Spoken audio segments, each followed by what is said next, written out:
What's up guys, today in the shop I have this 1994 Toyota Camry.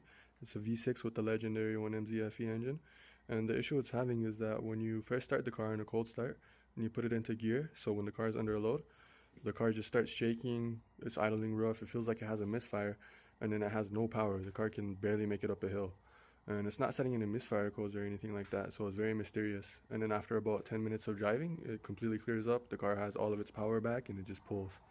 So today I just wanted to do a catalytic converter test by doing an exhaust back pressure test, and I'm going to show you guys how to do that with an analog gauge. It's a great way to do it without having to invest into like a digital pressure transducer or anything like that. You know, if you don't have access to a scope, this is a great way to get a baseline number and kind of get an idea if your cats are clogged up or not. So let's go ahead and get started. I'll show you guys how to do it. So first thing you want to do is just pop the hood and find your pre-cat O2 sensor. So in our case, it's right here.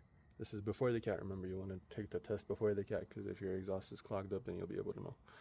So anyways, this is our pre-cat O2 sensor. Let's go ahead and take that off, and we're going to install our pressure gauge right there.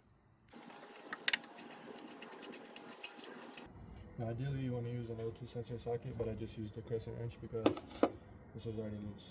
So anyways, you take it out, you could unplug it if you want, but I don't want to set codes, so I'm just going to set it to the side.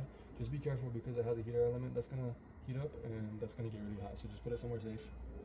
I'll put it right here, just let it hang. And we're going to go ahead and grab our pressure gauge. So here is our pressure gauge. I like this method again because it's super cheap. It's not as accurate as having a digital pressure transducer, but it's super cheap. This was $25 on Amazon, 30 Canadian, and it'll get the job done. So you just want to screw this in into where the O2 sensor went.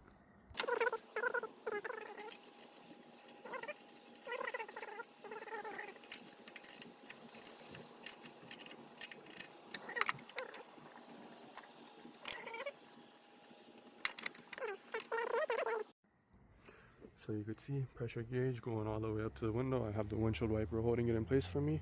And now we could turn on the car and take a look at our readings while the car's running. Alright, so inside the car, it's right there. Gonna go ahead and start the car.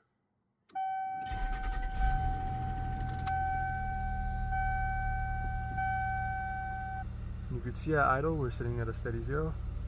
Gonna go ahead and rev it up.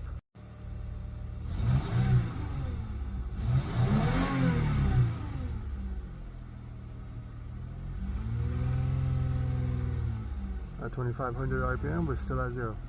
So I think this cat checks out. I could go ahead and put it under load. We're gonna put the car in gear. You could see it's shaking, vibrating, car is running rough. But the cat seems good. So that's one check completed. Still got a lot of diag to go on this car. I'm gonna have a full length video on this soon, so stay tuned for that. Should be entertaining. And yeah, thank you guys for watching. I hope you guys learned something. I'll see y'all next time.